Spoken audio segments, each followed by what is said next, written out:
Good morning all of you. मैं आप सभी का वेलकम करती हूं डॉक्टर कल्पना एकेडमी के यूट्यूब चैनल पर।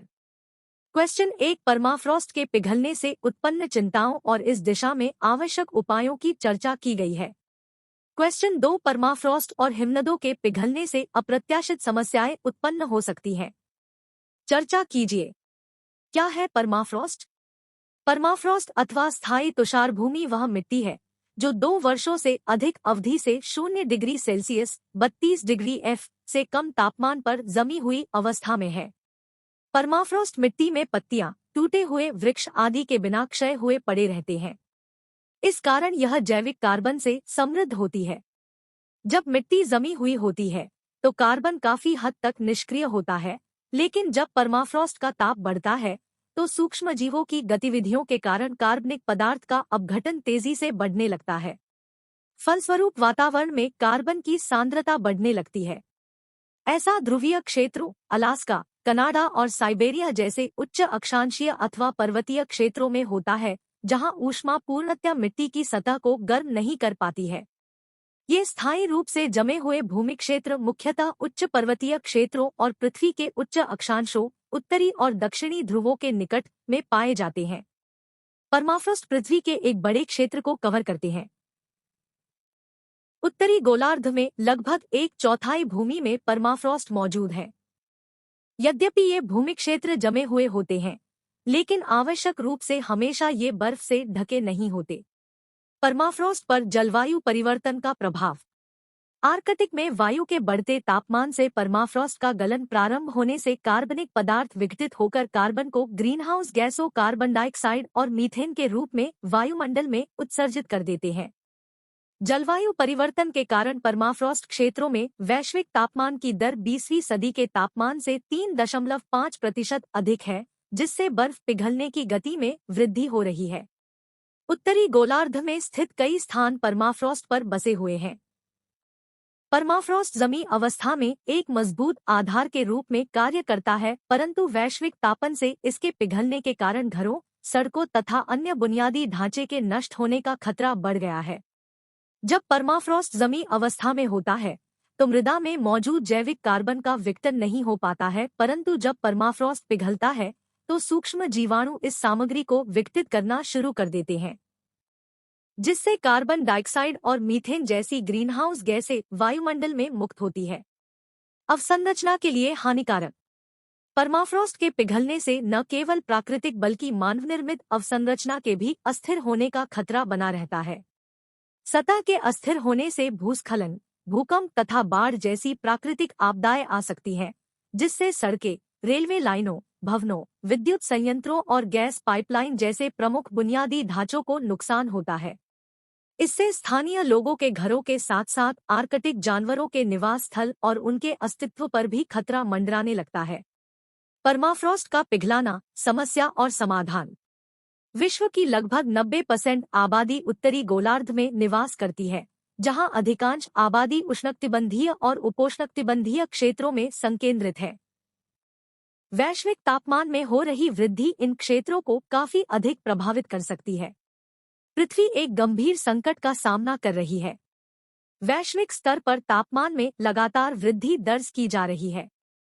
ग्रीष्म लहर, सूखा, समुद्र का अम्लीकरण और समुद्र का बढ़ता जलस्तर जैसी घटनाएं नई चुनौतियों को जन्म दे रही है। वैज्ञानिक उन अप्रत्याशित समस्याओं को लेकर भी चिंतित हैं, जो परमाफ्रॉस्ट और हिमनदों के पिघलने से उत्पन्न हो सकती हैं। परमाफ्रॉस्ट के पिघलने से संबंधित समस्याएं। जलवायु परिवर्तन के खतरे को और गहरा करने में योगदान। आर्कटिक क्षेत्र में विश्व के अन्य क्षेत्रों की तुलना में तापमान दोगुनी तेजी से बढ़ रहा है। नतीजतन वर्ष भर जमी रहने वाली परमाफ्रॉस्ट पिघल रही है। परमाफ्रॉस्ट के पिघलने से जलवायु संकट के प्रभाव और गहरे हो जाएंगे, क्योंकि इस प्रक्रिया में संग्रहित कार्बन का उत्सर्जन होता है।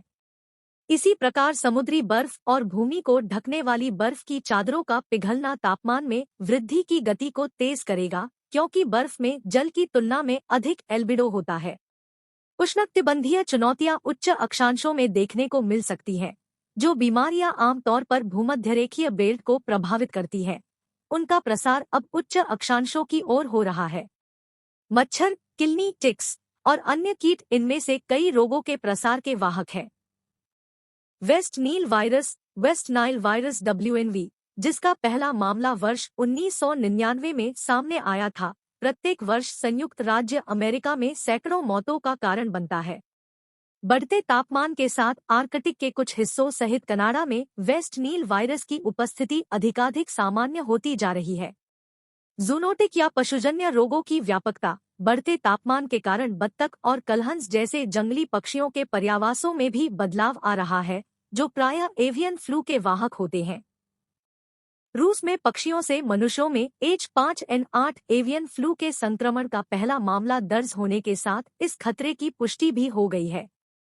लोमड़ियों जैसे अन्य जंगली पशुओं के पर्यावासों में परिवर्तन से भी रेबीज रोग के भौगोलिक वितरण में वृद्धि हो सकती है।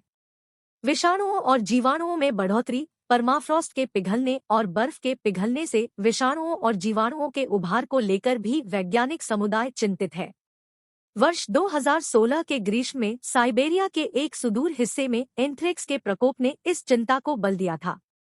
इस प्रकोप से दर्जनों लोग संक्रमित हुए और एक युवक की मौत भी हो गई। वहीं इस प्रकोप में लगभग 2300 रेंडियर मारे गए थे। प्रसार। एंथ्रेक्स जीवाणु के कारण होने वाला एक गंभीर संक्रामक रोग है, जहां वे बीजाणु स्पोर्स के रूप में लंबे समय तक निष्क्रिय बने रह सकते हैं। जमी हुई मिट्टी और बर्फ में एंथ्रेक्स बीजाणु कुछ दशकों तक रोग सक्षम बने रहने की क्षमता रखते हैं। बर्फ के पिघलने से बाहर आए संक्रमित पशुओं, विलुप्त विशालकाय मैमथ सहित के कंकाल विभिन्न रोगों के प्रकोप का कारण बन सकते हैं। महामारी का खतरा। चिंता का एक अन्य विषय ऐसे विषाणुओं और जीवाणुओं का उभार भी है जो महामारी पैदा करने की क्षमता रखते हैं। रोग पैदा करने में सक्षम ये सूक्ष्मजीव सैकड़ों या हजारों वर्षों तक निष्क्रिय बने रह सकते हैं। वर्ष 1918 के स्पेनिश फ्लू पेंडेमिक का कारण बनने वाले H1N1 इन्फ्लुएंजा वायरस के साथ ही चेचक स्मॉल पॉक्स उत्पन्न करने वाले विषाणुओं की आनुवंशिक सामग्री परमाफ्रॉस्ट में पाई गई है। चेचक, जिसका उन्मूलन कर दिया गया था, जैसे वायरस का फिर से उभरना चिंताजनक होगा, जबकि इसके लिए अब नियमित टीकाकरण की गति धीमी पड़ गई है। तिब्बत के पठार से प्राप्त वायरस के नमूने, ये स्थितियां केवल आर्कटिक क्षेत्र तक ही सीमित नहीं है। हजारों वर्ष से बने रहे हिमनदों की बर्फ पिघल रही है। हाल ही में तिब्बत के पठार के हिमनदों में 15,000 वर्ष पुराने वायरस पाए गए हैं। समाधान। जलवायु परिवर्तन की गति पर रोक लगाना। जलवायु परिवर्तन की गति को कम करने और परमाफ्रॉस्ट की रक्षा के लिए यह अनिवार्य है कि अगले दशक में वैश्विक CO2 उत्सर्जन को 45% तक कम किया जाए और वर्ष 2050 के बाद उन्हें शून्य के स्तर पर लाया जाए। जलवायु परिवर्तन के शमन के लिए वैश्विक सामूहिक कार्रवाई की आवश्यकता है। कोई एक देश अपने उत्सर्जन में कटौती करता है तो इसका कोई लाभ नहीं होगा यदि अन्य देश भी इसका पालन नहीं करते हैं। क्षरण की गति पर नियंत्रण। वैज्ञानिक पत्रिका नेचर ने आर्कटिक के पिघलने से सर्वाधिक प्रभावित जैकबशवन ग्लेशियर, जकोबशावन ग्लेशियर, ग्रीनलैंड के सामने 100 मीटर लंबा बांध बनाने का सुझाव दिया है ताकि इसके क्षरण को नियंत्रित किया जा सके। कृत्रिम हिमखंडों को संयुक्त करना। इंडोनेशिया के एक वास्तुकार को रिफ्रीज द आर्कटिक नामक परियोजना के लिए पुरस्कृत किया गया है, जिसमें पिघलते हुए ग्लेशियरों के जल को इकट्ठा करने और इसके अलवणीकरण और पुनः जमाने के साथ बड़े हेक्सागोनल हिमखंडों के निर्माण जैसी कार्रवाइयां शामिल हैं। इन हिमखंडों के वृहद आकार के कारण इन्हें संयुक्त कर एक विशाल ग्लेशियर का निर्माण किया जा सकता है। हिमखंडों की मोटाई में वृद्धि करना। कुछ शोधकर्ताओं ने अधिक बर्फ निर्माण के रूप में एक समाधान प्रस्तुत किया है। उनके प्रस्ताव में पवन ऊर्जा द्वारा संचालित पंपों के माध्यम से ग्लेशियर के निचले हिस्सों के बर्फ को जमा कर शीर्ष पर फैलाना है ताकि ये जम जाएं और ग्लेशियर की स्थिरता को मजबूती प्रदान करें। लोगों को जागरूक करना। टुंड्रा और उसके नीचे का परमाफ्रॉस्ट हमारे लिए सुदूर क्षेत्र प्रतीत हो सकता है, लेकिन हम पृथ्वी पर कहीं भी रहते हों, हमारे दैनिक कार्य जलवायु परिवर्तन में योगदान करते हैं। अपने कार्बन फुटप्रिंट को कम कर, ऊर्जा कुशल उत्पादों में निवेश कर और जलवायु अनुकूल व्यवसायों, कानूनों और नीतियों का समर्थन कर हम विश्व के परमाफ्रॉस्ट को संरक्षित करने और पृथ्वी को लगातार गर्म करते दुष्चक्र को टालने में मदद कर सकते हैं। निष्कर्ष। प्रत्येक देश को जलवायु परिवर्तन और ग्लोबल वार्मिंग को अपनी विदेश नीति के शीर्ष एजेंडे में शामिल करने की आवश्यकता है। हमें यह जरूरी कदम उठाना ही होगा और जिस शीघ्रता से हम इस दिशा में आगे बढ़ेंगे, हमारी जलवायु कार्रवाइयों का उतना ही अधिक लाभ हम उठा सकेंगे। जय हिंद, जय भारत।